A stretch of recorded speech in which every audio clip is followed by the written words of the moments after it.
Oggi i nostri droni tornano a sorvolare quello che molti scienziati considerano uno dei sistemi vulcanici più pericolosi e imprevedibili al mondo, la caldera dei Campi Flegrei.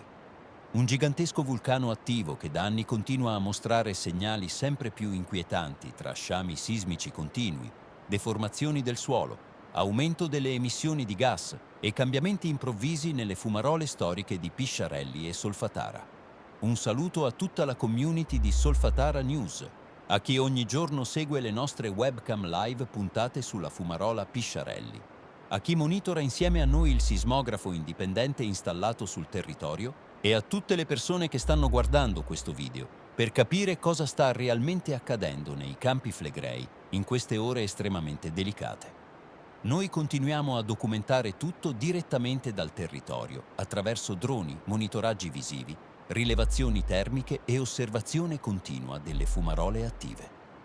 Non siamo qui per tranquillizzare o minimizzare ciò che sta accadendo, ma per mostrare immagini reali e dati raccolti giorno dopo giorno sopra una delle aree vulcaniche più complesse del pianeta.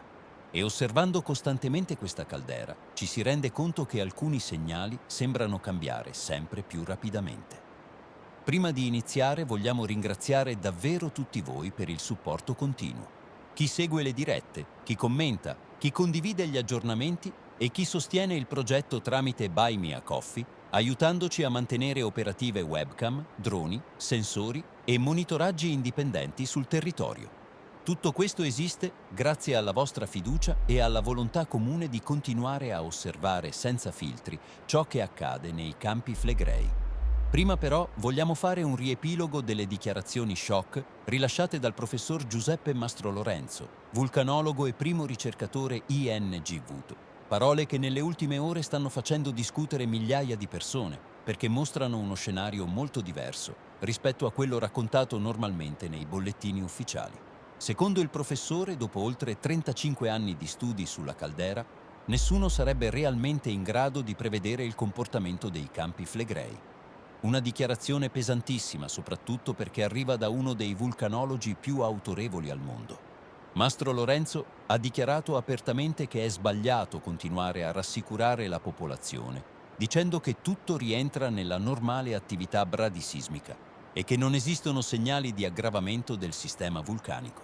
Per lui il problema principale sarebbe proprio questo continuo tentativo di calmare la popolazione su un sistema che nella realtà resta estremamente imprevedibile. Il professore ha spiegato che nessuno può sapere se domani mattina, tra qualche settimana o tra 100 anni, possa verificarsi una forte crisi sismica o addirittura un'eruzione improvvisa. E secondo lui, raccontare alla popolazione che la situazione sia sotto controllo sarebbe un errore gravissimo. Ed è qui che entra anche la questione politica ed economica. Mastro Lorenzo ha infatti parlato apertamente dei grandi interessi economici che ruotano attorno ai Campi Flegrei e alla città di Napoli, facendo riferimento anche all'America's Cup e agli enormi investimenti previsti sul territorio. Parliamo di circa 1 miliardo di euro di investimenti e opere che, secondo lui, difficilmente sarebbero stati programmati se fosse stata dichiarata pubblicamente una situazione vulcanica realmente imprevedibile e potenzialmente molto pericolosa. Il professore si chiede infatti se dietro certe rassicurazioni continue non possano esserci anche pressioni politiche o economiche per evitare allarmismi che potrebbero danneggiare turismo, eventi internazionali e investimenti miliardari. E tutto questo mentre proprio nell'area flegrea, a poche centinaia di metri dalle zone interessate dai grandi eventi e dalle future infrastrutture, negli ultimi anni sono state registrate le scosse più forti degli ultimi 40 anni, compreso il terremoto di magnitudo 4,6 che ha colpito duramente l'area. Secondo Mastro Lorenzo il problema non sarebbe solo il rischio vulcanico o sismico in sé, ma anche il fatto che i piani di evacuazione e le vie di fuga attuali sarebbero assolutamente insufficienti persino per la popolazione residente. Figuriamoci, secondo lui, gestire una possibile emergenza con migliaia di turisti, visitatori e persone concentrate contemporaneamente sul territorio durante eventi internazionali. Dichiarazioni durissime che stanno facendo discutere moltissimo. Il professore ha poi parlato delle faglie presenti nel golfo di Pozzuoli e Bacoli.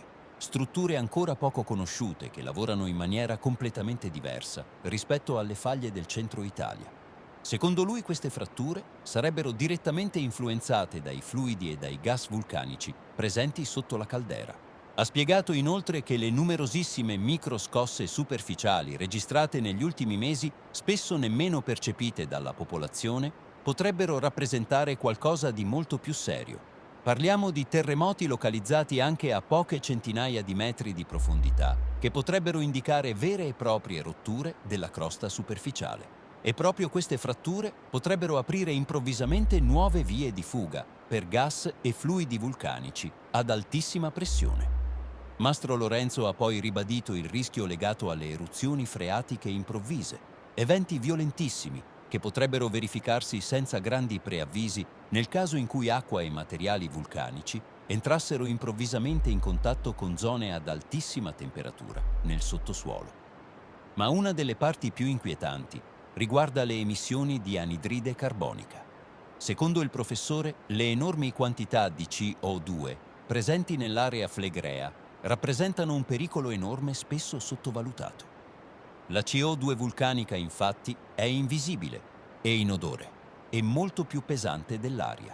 Questo significa che tende ad accumularsi nei luoghi bassi, negli scantinati, nei garage, ai piani terra delle abitazioni e nelle zone poco ventilate. E quando raggiunge concentrazioni elevate, può provocare perdita di coscienza e morte nel giro di pochissimi minuti. Il professore ha inoltre spiegato che proprio la rapidità con cui questi accumuli possono formarsi rappresenta uno degli aspetti più pericolosi. Anche un sistema di monitoraggio avanzato potrebbe non riuscire ad avvisare la popolazione in tempo, perché le concentrazioni di CO2 potrebbero aumentare improvvisamente in pochi minuti, raggiungendo livelli letali prima ancora che venga lanciato qualsiasi allarme. Mastro Lorenzo ha infine ribadito che anche gli attuali scenari di rischio e le suddivisioni tra zona rossa, gialla e verde sarebbero fortemente sottostimati. Gli studi effettuati nel sottosuolo di Napoli avrebbero infatti dimostrato che le antiche eruzioni dei campi flegrei hanno interessato aree molto più vaste rispetto a quelle considerate oggi a rischio elevato. E poi c'è forse il dato più inquietante di tutti. Attraverso le tomografie del sottosuolo sarebbe stata individuata una gigantesca camera magmatica situata a circa 7 km di profondità. Secondo il professore, nel caso in cui una forte frattura aprisse improvvisamente una via di risalita, il magma potrebbe raggiungere la superficie in tempi rapidissimi, addirittura nell'arco di meno di un'ora. Ovviamente vogliamo specificare ancora una volta che queste sono dichiarazioni del professor Mastro Lorenzo e non affermazioni di Solfatara News. Noi continuiamo semplicemente a documentare il territorio e a mostrare immagini reali raccolte quotidianamente attraverso il nostro monitoraggio indipendente. Ma adesso veniamo al monitoraggio di oggi. Martedì 26 maggio 2026 abbiamo alzato nuovamente i nostri droni sopra l'area più attiva della caldera flegrea per verificare eventuali variazioni nelle fumarole e nelle emissioni superficiali. Prima tappa Fumarola Pisciarelli, che oggi si mostra con emissioni di vapori vulcanici e pressione apparentemente in aumento rispetto ai giorni scorsi. Nelle ultime ore abbiamo osservato cambiamenti continui anche nell'arco della stessa giornata, con momenti in cui la fumarola sembra quasi attenuarsi e altri in cui riprende improvvisamente forza, liberando enormi quantità di vapore. Un comportamento molto particolare che continuiamo a monitorare attentamente perché potrebbe indicare variazioni nella pressione interna dei fluidi vulcanici sotto la superficie. La temperatura rilevata oggi nella fumarola Pisciarelli è di 109,3 gradi centigradi. Come sempre vi mostriamo a schermo il grafico aggiornato con l'andamento delle temperature registrate negli ultimi giorni. Successivamente ci siamo diretti verso il cratere Solfatara e precisamente sulla fumarola Bocca Grande. Anche oggi la situazione appare molto anomala. Emissioni visivamente ridotte, pressione superficiale apparentemente bassa, ma temperature che restano estremamente elevate senza mostrare reali diminuzioni. Ed è proprio questo contrasto che continua a preoccuparci maggiormente. Meno vapori visibili non significa necessariamente meno attività. In alcuni casi potrebbe significare esattamente il contrario, variazioni nella circolazione dei gas e possibili cambiamenti nelle vie di fuga dei fluidi vulcanici sotto la crosta. La temperatura rilevata oggi nella fumarola Bocca Grande è di 186,2 gradi centigradi. Anche in questo caso vi mostriamo il grafico aggiornato con il confronto delle temperature degli ultimi giorni. Dopo dichiarazioni così forti da parte di uno dei vulcanologi più autorevoli d'Italia, siamo sempre più convinti che il monitoraggio indipendente del territorio abbia oggi un'importanza fondamentale. Noi continueremo a osservare, documentare e monitorare costantemente ogni variazione della caldera dei Campi Flegrei direttamente dal territorio, senza filtri e senza interruzioni. Perché quando si vive sopra un supervulcano attivo, ignorare i segnali potrebbe essere l'errore più grande.